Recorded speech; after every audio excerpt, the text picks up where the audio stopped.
Listeners be advised. The Soliloquy podcast discuss matters related to the human experience and many that are sexual in nature. Due to this, some conversations may surround triggering topics such as sexual violence, self harm, abuse, and much more. Please be advised. A list of crisis and psychological resources will be available in the show notes of this episode. With that said, let's get started with the show. Ladies and gentlemen, may I have your attention please as we go through the following safety instructions. In the event that there is a loss of cabin pressure, oxygen mask will drop from the overhead. Place the mask over your nose and mouth. Breathe normally as oxygen is flowing even if the mask is not inflated. Be sure to adjust your own mask before helping others.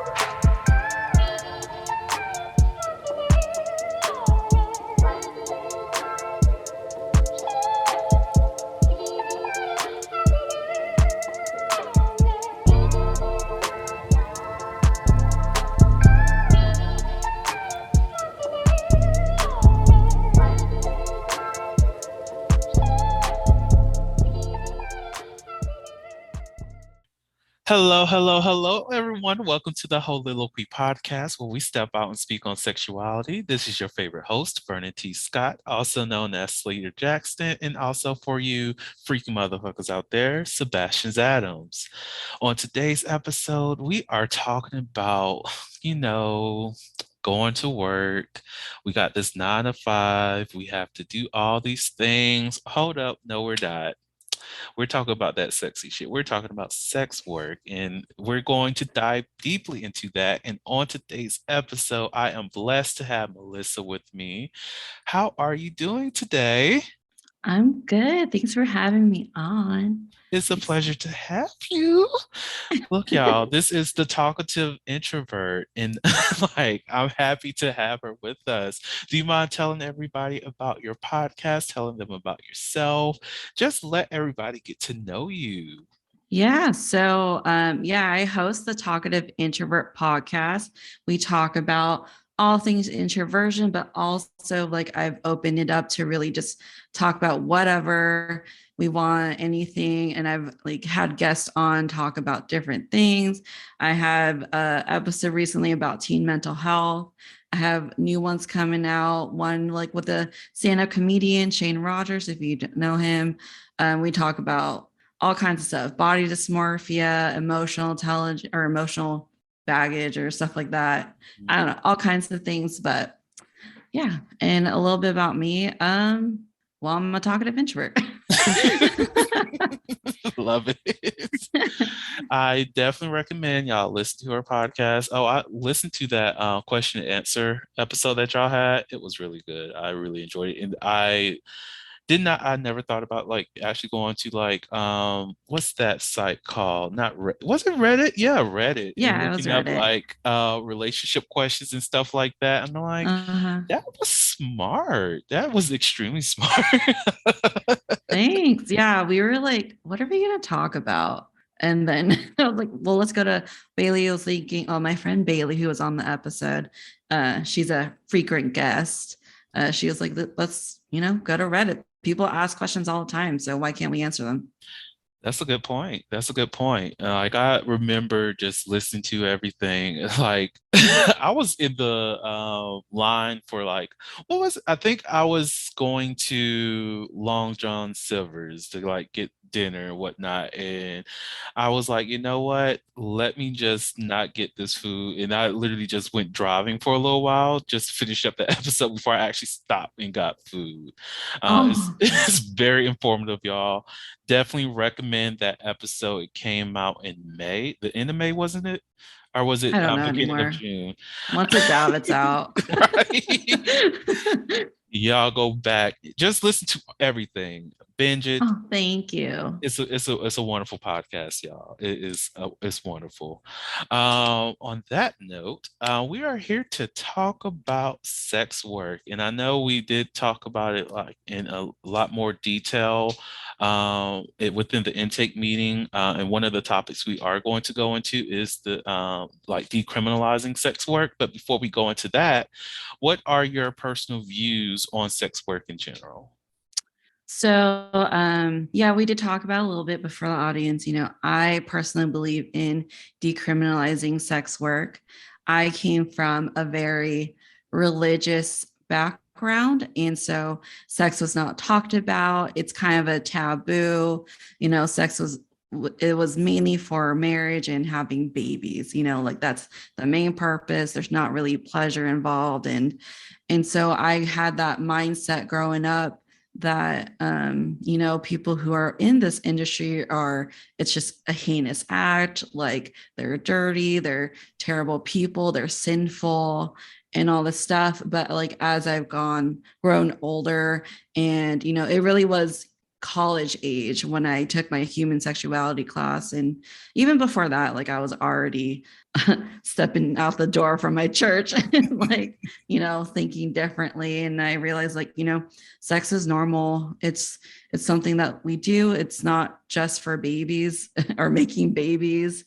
And there really isn't anything wrong with, necessarily sex work. And it's just work. Sex work is just work. Yes, yes. And of course, I agree with everything that you said and have similar experiences, most definitely with my upbringing. I cannot say I was a very big church goer because Sundays were like the bane of my existence. However, when we did go to church, I did walk away with a little bit of a word. So I'm not that Mhm. much of a heathen, people. Don't judge me yet. If you're not judging me now, don't let that be the reason to judge. But definitely like even just the lack of sex education and just the thought that, oh, these people are just so like heinous, their Mhm. actions, their pornography is to like change your mind, to change who you are, make you somebody that you're not, to make you a lot more sexual, that you have to be very restricted and like tight ass, let's put it that way. And I'm like, looking at these videos, like, yes, they might turn me on, but I even like felt jealous of them in the sense that they are that open with people that they will be doing this on camera. And I'm like, for myself at the time, I'm not that brave to do that. And who am I to like say that they're wrong for doing something that me personally, I'm not brave enough to do. I don't have that level of confidence to do something like that. And that's one of the things that that made me admire sex work a lot more, is because of that vulnerability that they're providing for others who are engaging in their content. Yeah. And also, like, on that, I feel like people are against sex work also because if their little girls or little boys or whatever watch, watch porn or watch these things, they're like, they're going to become strippers or they're going to become part of the sex work industry. And for me, like, even though I'm more sex positive and more open to it, like I'm still pretty conservative. Like I don't really wear super short dresses. And I don't know if that's from my conservative background, but like I didn't change me. I didn't go out and become a stripper just because I'm more sex positive. And yeah, like saying what you're saying too, like I think it's so, I don't know, is brave the right word to say that they're out there and doing that? Like I do admire their confidence. Like I Mhm. love the confidence and how it like shines through them. And I, yeah, admire that as well. Yeah. Yeah, I say definitely more on the very confident versus brave. Because we do like as a culture do use that word very frequently for things that are not like heroic. So Yeah. I know. I'm like careful about using brave because it can be kind of negative. right, right. So I know most definitely in California, it's like one of the hugest sex industries, especially within this country. So I do see that like it's not as criminalized there, but they do focus on sex trafficking as well, because I view those separately too. Hmm. Because sex trafficking is more so people who are being forced into sex work versus those who are sex workers, who are those who are doing this willingly, who want to do this, who are wanting to make money based off of their sexual expression, their sexuality, as well as because sex work is there's different types of it, which we can go into later. But I hate the fact that across the board, sex work does not have that support that most will find if they are in California. If we lived in like a just world, what would you think like the decriminalized image of sex work would be at that point? So if we decriminalize sex work, what would it look like? Hmm. I think it would help reduce, sex trafficking, human trafficking, because that is a huge problem right now. Um, I'm sure it's a huge problem everywhere, but especially like in California and especially where I live, where like the epicenter of like human trafficking. And we have like, I don't know if people know this about, Sacramento, but there is like a huge gonorrhea and like syphilis issue here. Oh. Yeah, I don't know if it's like well known, but it's a big problem because we are sorry, I know I'm going like off topic, but like our Sacramento, you kind of go through it when you're going like from south to north or north to south, and then we have all the major freeways all like bunched up and they all go through Sacramento. So like every hotel around the freeway exits, people just if you live here, you just know that. The Soliloquy podcast focuses on the variability of sexual expression. When it comes to sexual expression, we often depend on pornography to illustrate how one must perform sexually. For those who have not learned this by now, the stuff you see in porn is not real. Pornography provides a singular perspective of sexual expression that is not often the reality we see during our own sexual encounters. The Soliloquy podcast is a conversation that takes you outside of the compressed box of what many know about sex. Some of the topics we discuss includes kinks, condom usage, status disclosure, and past sexual experiences.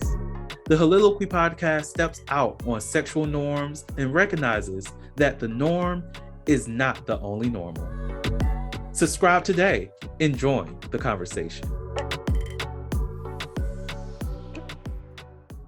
So like every hotel around the freeway exits, people just if you live here, you just know that that's where prostitution and human trafficking happen, and you do see like cop cars all the time. Oh. But oh, what? Oh no, no, what were you saying? Oh, I was gonna say like in a just world, like I think there'd be less of that, like less of just like STDs and STI, like sexually transmitted diseases, and I think that we would have safer spaces for workers too. And I know sex work isn't just prostitution, but that is like one of the biggest issues that we have right now. It's just is that. But yeah, I think the world would be just safer overall for all the workers. Like having, I'm just like repeating myself. Sorry, I'm just like. No, you're good. You're good. You are perfectly fine. But I do like that what you just told us about Sacramento, because that makes me think of like here in Georgia, Atlanta is a major spot for human trafficking too. Most definitely with it being an international, having an international airport, the biggest in this country, well, one of the biggest in the country, where people from overseas are still trafficking people through Atlanta. And on top of that, like Georgia in general is just like a huge place for human trafficking. Let's be real. Macon is another place where, since it's the center of the pretty much the middle of the state, you have a lot of people who go through there to either, traffic people. You can get to Florida through Macon by making one turn. You can get to South Georgia another way. You can go straight back to Atlanta, wherever it is. Like Macon is in a strategic place that is like 2 hours away from all major cities in this state. So that causes issues most definitely when it comes to locating people, locating victims of human trafficking and whatnot, because you don't know which route a person made. But I also agree that if sex work was decriminalized, that will reduce the amount of human trafficking, because think about when it comes to the decriminalization of marijuana. I don't know why that Mm-hmm. was so hard. That It's a reduced big the word. right. That reduced the amount of drug cases that was going around. Granted, there's still a black market for other Oh yeah. things, but that black market only exists because it's still federally criminal to have marijuana. Mm-hmm. But in states like Colorado, California, you have an increase in what profits. You also have a decrease in drug related crime Mm-hmm. outside of marijuana. Uh, well, outside of marijuana, there's a little bit different, but in terms of Right, marijuana, right. there's a reduction of crime that way. So Mm-hmm. whenever you do transition that to like the human body in our sexual expression, I assume that there will be a decrease there as well, Yeah. because there's no market for it. There's no way that you can make bodies off of somebody else, make dollars off of someone's body without it being regulated Right. as a business. So I think that will make a huge impact, and as well as improve our sex education, because sex education in general is not funded. Mm-hmm. In decriminalizing sex work means that we can change the stigma behind it, which means we can change the stigma around sex education, making sure that's more comprehensive and more um, engaging throughout a child's life. Make sure that the parents have the tools that they need to have these conversations with their children, just in case if they don't want the school to do it, they can do it at home in a proper Right. and within context that's beneficial to them. But yeah, there's a lot that decriminalizing sex work can do for the country overall if we Yeah. made that decision. Yeah. And that also extends, like, I know we talked a lot about decreasing human trafficking, but that extends to also rape victims who are sex workers, because right now, if someone is a rape victim, but they're also known to be a prostitute, like you can't really people don't take them seriously. Like the justice system doesn't take them seriously because they're already doing something illegal and they can't quite go to the justice system because then they're going to end up getting, I forgot what it is now. I don't think it's a fine. I think you actually go to jail for Mhm. prostitution in California. I should have looked it up before this, It's but fine. my bad. No, you're good. But in many states, cities, it does lead to jail time, and the person who's paying for the prostitution doesn't really get that much time either. They just get a slap on the wrist. Even when it Yeah. comes to those who perpetrate rape, they get less time than someone who has been raped. Like in those situations, and that's Mm-hmm. unfair to that person. And one of the things I wrote on for my dissertation is how like when it comes to utilizing resources, public services, those people who have been victims of sex trafficking, how you have to change the language for people to actually take them seriously. You cannot call them prostitutes like in certain contexts, because let's say if it's psychological assistance that they're needing, their therapist is not going to take them seriously. They're not going to take their problem seriously. They're just going to think, okay, you are already a moral person. Whatever it's coming your way, you deserved it. And then when you have like the title of victim of human trafficking or victim of sex trafficking, a therapist will actually take them more seriously, try to treat their problems, try to treat their Mm-hmm. traumas, and see what people can do to help them out. And the same thing happens with it's not the dissertation, but research. But Right. similar things happen when it comes to like the police force. We approach these things with our own human moral perspective that, oh, because we already criminalize the act of sex. On top of that, we're criminalizing the act of sex work. You're automatically seen as less than because of what you're doing. You're a criminal. So I'm not going to look at the fact that you were just raped. You shouldn't have been in that position to begin with. That's the mindset. You Mm-hmm. got what you deserved because you shouldn't have been breaking the law. You shouldn't have been having sex and being paid for it. So what happened there, it doesn't matter. You broke the law. So your trauma that you experienced in that moment doesn't matter to us. Right. And it does make sex also just look bad. Like just the act of sex is just very negative.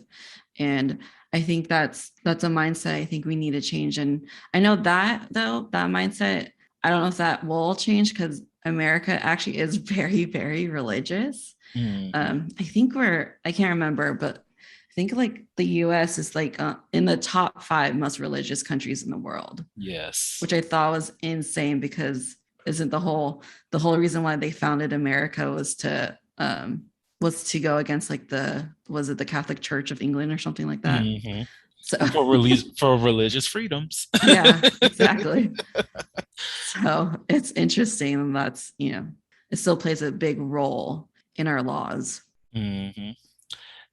So I think this will be a great way to go into like the different types of sex work Okay. because, like you mentioned earlier, it's not just all prostitution. And I know even some of the stuff that I do, well, I already know I'm a sex worker, so that's different. But like in terms of the other things I do when it comes to like sex coaching, that's considered sex work. Sex therapy is sex work. But the field of sex work is expanding so much outside of just being on an entertainer that to me it makes it even a more reason why you should decriminalize it so that we can have these effective resources under the title of sex work that will all be protected. That like even when I think about like me in the business space and needing to advertise, I cannot advertise because it's so much things that's blocking me from doing that because it's considered sex work. Yeah, I think, there's so many new things that's now like part of sex work, that's part of that realm. And it's just kind of interesting because how do you determine what's legal and what's not? Because sex therapy is legal. You can have sex therapy and sex counseling, but why is that okay, but not the act of sex or like, pornography or, whatever. And so it's hard to like who gets to say what's good or not, Exactly. And I don't think a lot of people even want to engage in that dialogue because it makes you have to think critically. Like what makes this thing outweigh that other? Right. Because when it comes to film, we can have a sex scene in any type of movie. Okay, it has to be PG-13 up. Well, even for some of the PG-13 films, I think some of the sexually related things are a little bit too sexual for kids, but like you can have those kind of sexual acts in these films, and let's go like in some TV shows that are rated for the mature audience. You have full on sex scenes going on. Yeah, you're not showing like Like vulvas or penetration or like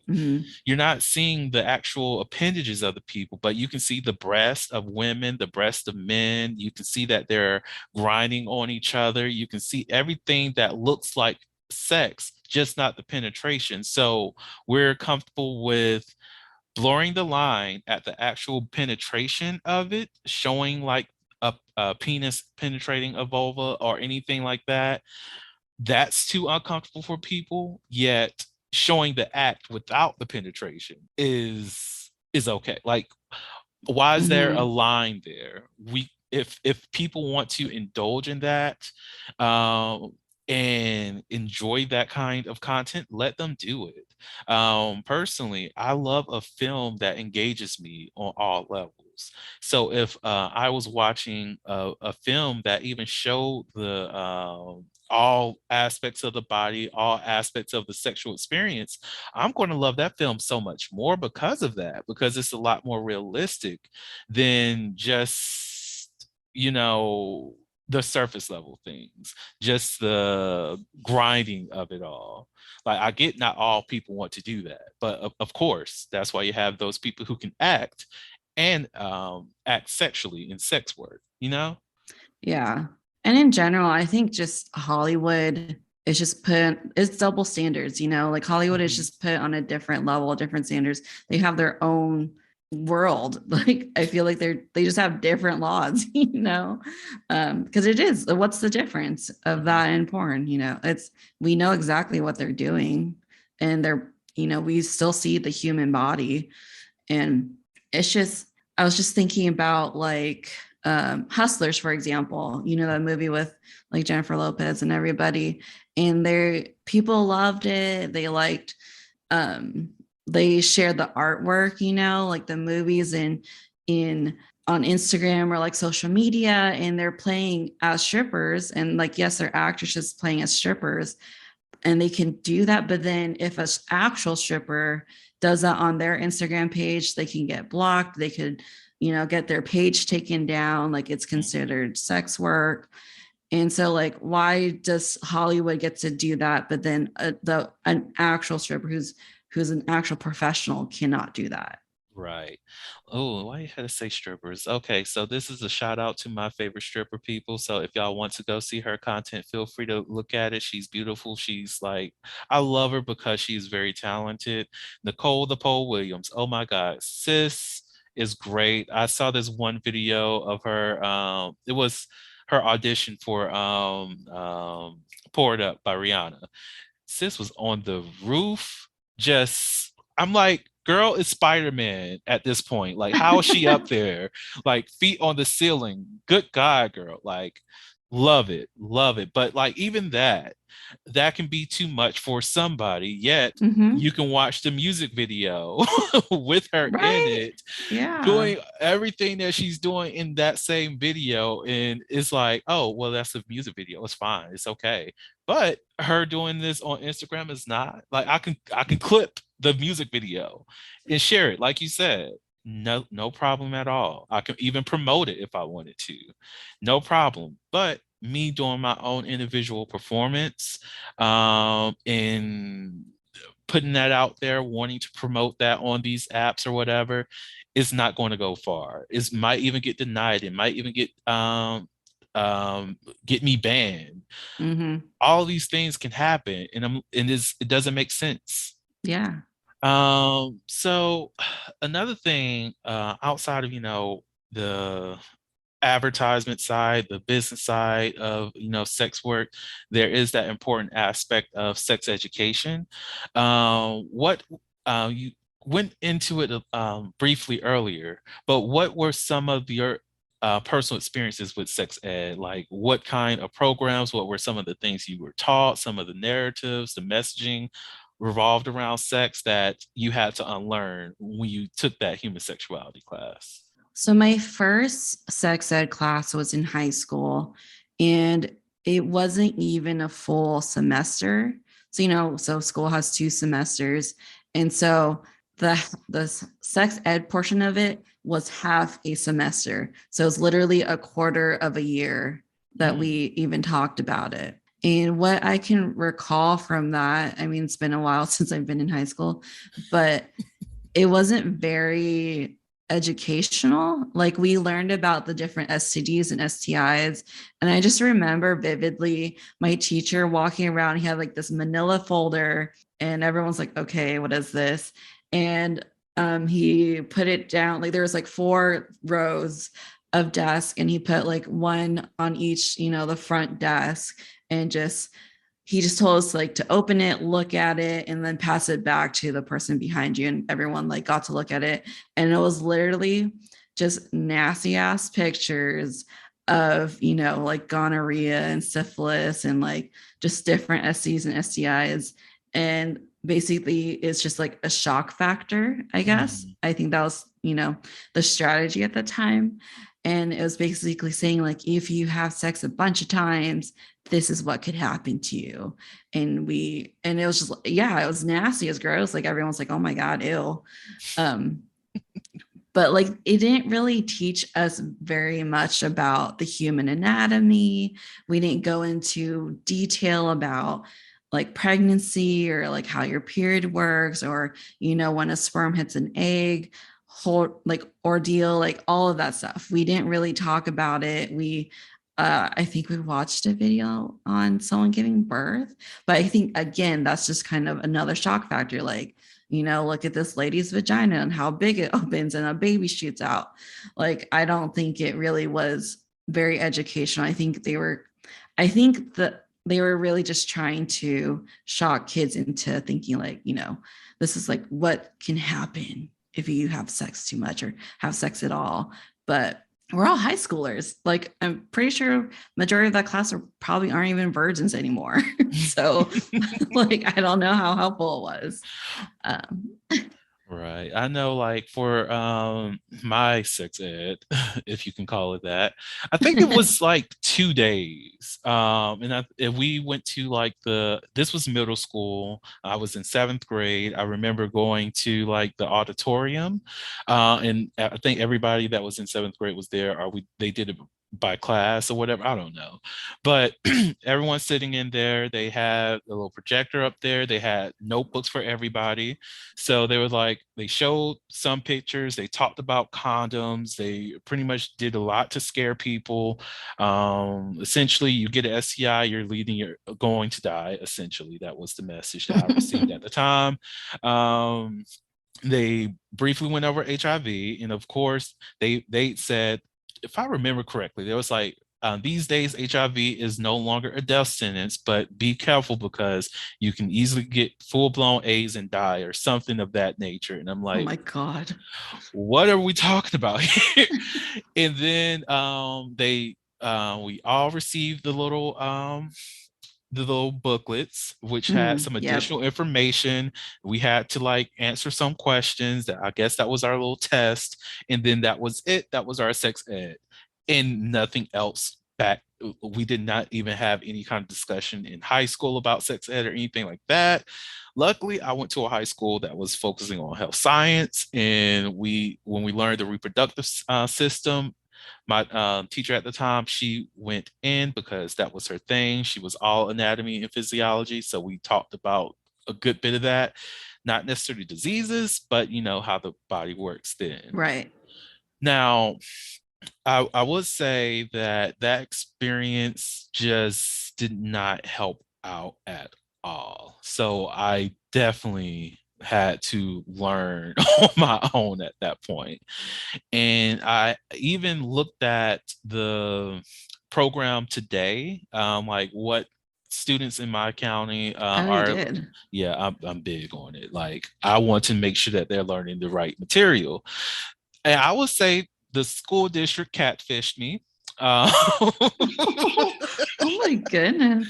so what ended up happening, I found the curriculum and I saw what they had. They had chapters that they were going over, and I'm like, okay, let me look at this resource and see what's going on.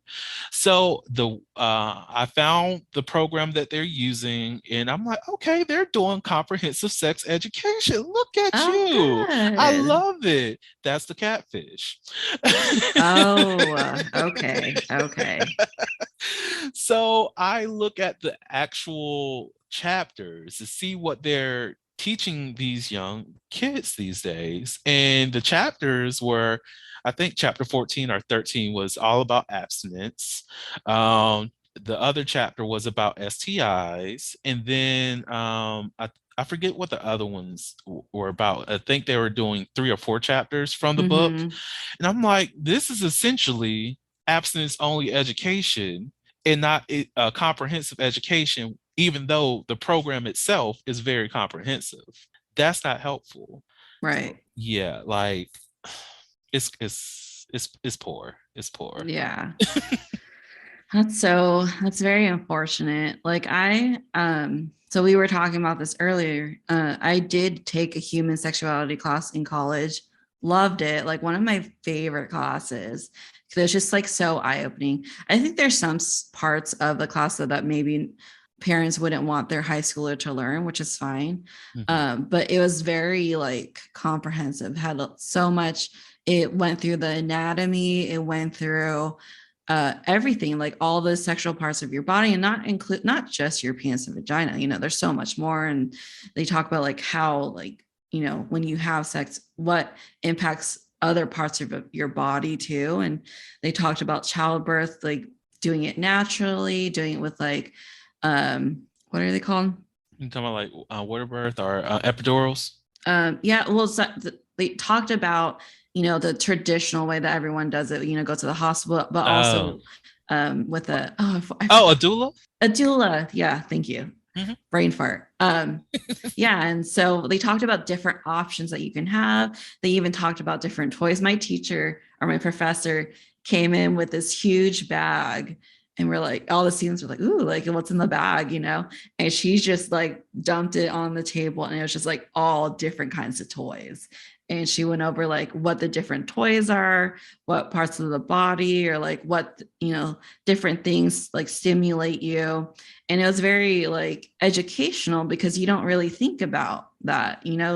I think growing up, like all I thought was like, well, there's a dildo and that's pretty much it. like Right.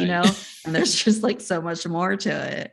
And she talked about just different stimulation, and it was such a good class, and it really talked about like, because abstinence only classes just don't work. Like most of the students who are in that class or in high school probably already had sex. It's a little too late for them on that. And so we really just need to teach them like how to be safe, and teach them about also birth control. That's another thing we talked about, was all the different types of birth control.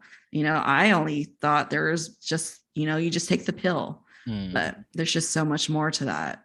Right. And even with the pill, like how that the pill has different applications for different people. Like some people don't Mm-hmm. take it for like to control their birth. Some do it because of skin care, or even just hormone balancing. Like there's so many things that proper sex ed can do to help people with their daily lives that we don't get to learn about because we're focusing on abstinence only.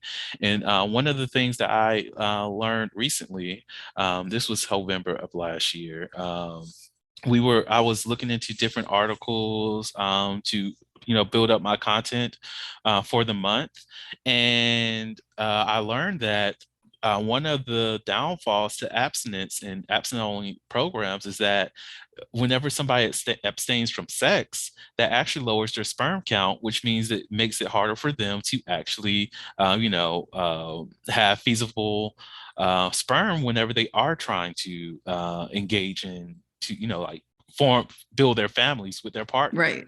And Mm-hmm. it's like, we're telling people that they should be abstinent only and also telling them that they shouldn't masturbate and stuff like that when this has real life consequences to that belief system. Most definitely for those people who do want to have kids, who do want to have families and whatnot. So you get to a point where you're ready, and now you have another obstacle because you chose to, you know, abstain for until you were married, or you were too afraid to, or felt ashamed to masturbate, that you prevented what the easier option because you were just so pent up or whatever it is. So it's like understanding and knowing the consequences of the things that we're teaching is very important, most definitely when it comes to sexuality. Yeah, and that not just only making babies, but it also impacts your future relationships. Mm. Like, did you watch? I think it's like Love Something and Goop. Oh yes, love, sex, and goop. Yeah, Yes. Love, Sex, and Goop. And I thought it was so fascinating because there's that one lady who couldn't really have sex, right? Like she was really closed off because of Mhm. like her trauma. And your body does stuff, right? It's trying to protect you all the time. And so if you have that childhood trauma, or if you have just that negative stigma about sex your whole life, and your body will react to that trauma. And Mhm. for that lady, she shut down, essentially her urethra closed up, and she couldn't really like do insertion because it was too painful. And that's just her body's reaction to her past and what she learned about sex. Mhm. Like this when this is why I'm a firm believer that most definitely for people who are receiving therapy, to look into, like, to take a holistic approach to your body, because definitely you do have to work on the mental side, but just because you worked on the mental side does not mean that the body no longer remembers that trauma, because your body remembers. Your body will Mm-hmm. tense up regardless of how much you work through that problem through your therapy. Your body is going to react because that's what it's used to. It's trying to fight that. So even utilizing different, approaches to therapy, be it body work, massage therapy, seeing how that can help your body heal even more from whatever traumas that are, presenting itself in your body, in your mind, in your spirit, your soul, whatever it is. Just making sure that you heal yourself on like multiple levels. Most definitely when it comes to your interactions with your current or future partners. Mm-hmm. And that's like a great example why we need sex therapists or sex counselors, is Mm-hmm. because there is trauma that people endure and it does impact their sex life. And like that, I think that's, well, I know that's one of the main reasons that's making me want to go into sex therapy. Is just even from doing my independent research, or even in the drafting of my book and having conversations with other people, I learned how, like, I'm not the only person who has these traumatic experiences, but there's a large amount of people who have traumas that they have not addressed in their lives, most definitely sex related traumas. And a lot of the messaging that we received when we were younger, or even as adults surrounding sex, prevents you from recognizing that you've experienced something traumatic. That's like with there's a large portion of men who've experienced sexual trauma as like teenagers, because it was socialized that it was okay for, a guy to have sex with an older woman. No, that is not okay. That's considered statutory rape, and Mm-hmm. it's a traumatic experience that that child did not have to go through. But just having those kind of conversations is impactful to someone. And again, another reason why we do have to relinquish that stigma around sex. Another reason why sex work should be decriminalized is so that a lot more people can be exposed to the fact that, hey, this happened, it was not okay, and there's room for you to grow from that. Otherwise, you have a lot of people just repeating circles of trauma because they don't know how to escape it. Yeah.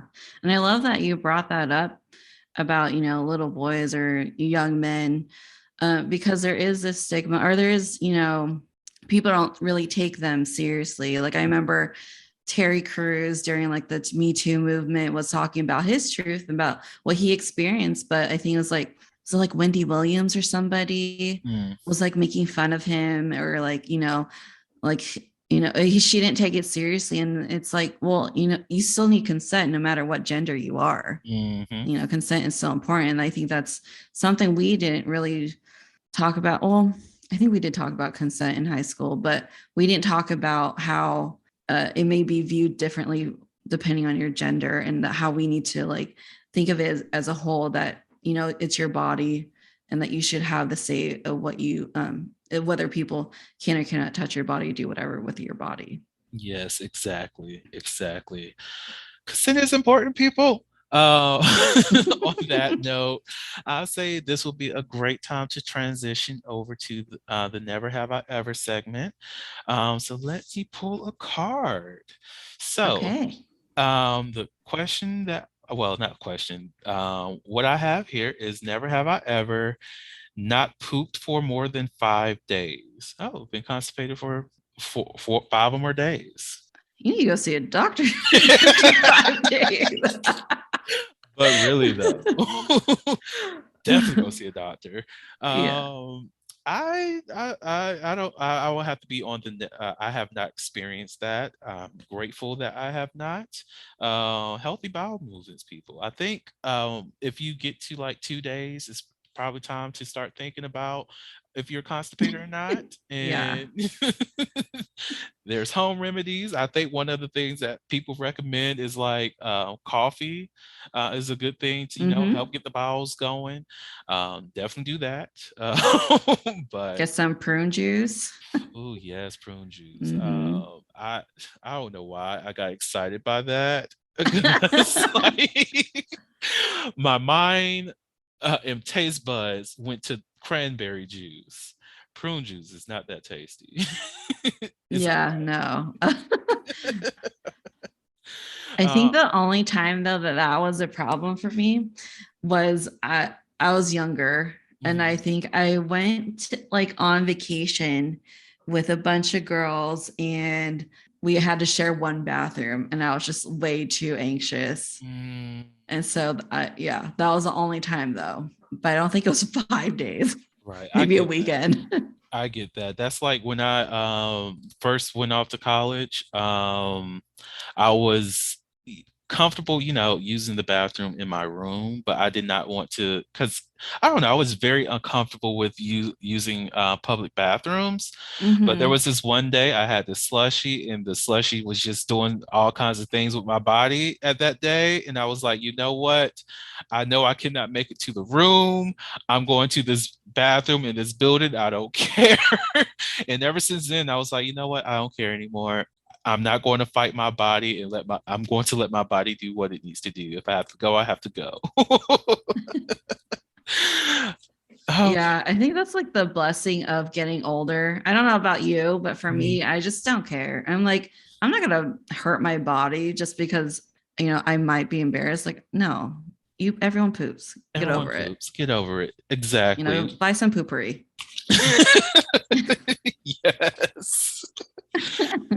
But I'm with you there. Like as I got older, I just stopped caring. The more age I gain, the less I stop caring about what others think. Hmm. And I'm at that point. I'm just like, you know what?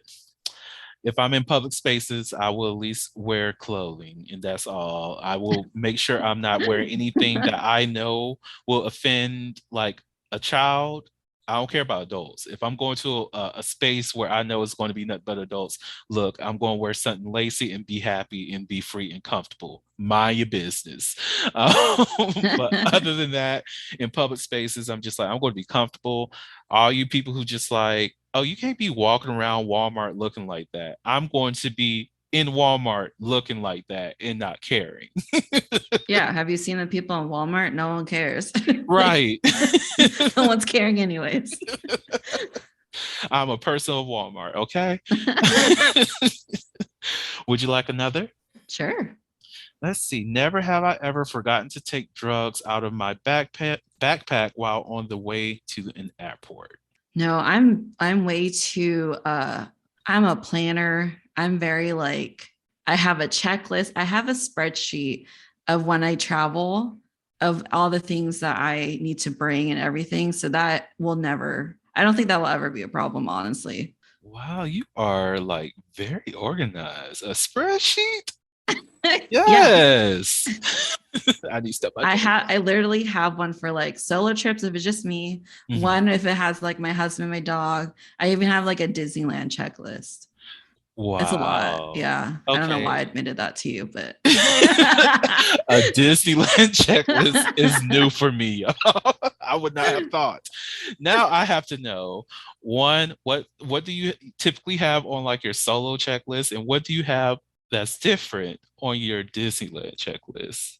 So solo checklist is just your basics, your toiletries, what clothes, and it really also depends on the trip. Like I'll Mm, adjust it to the trip and like the weather. So it's different every time.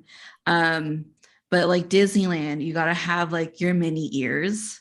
You've got to have like hand sanitizer because grubby hands everywhere, sticky mm, fingers everywhere. Got to have like what else is in Disneyland? Oh, comfortable shoes and like different insoles. Like the when I went to Disneyland for my husband and I went to Disneyland for Christmas. I think we walked like maybe it was like 25 to 50,000 steps a day. ooh, Yeah.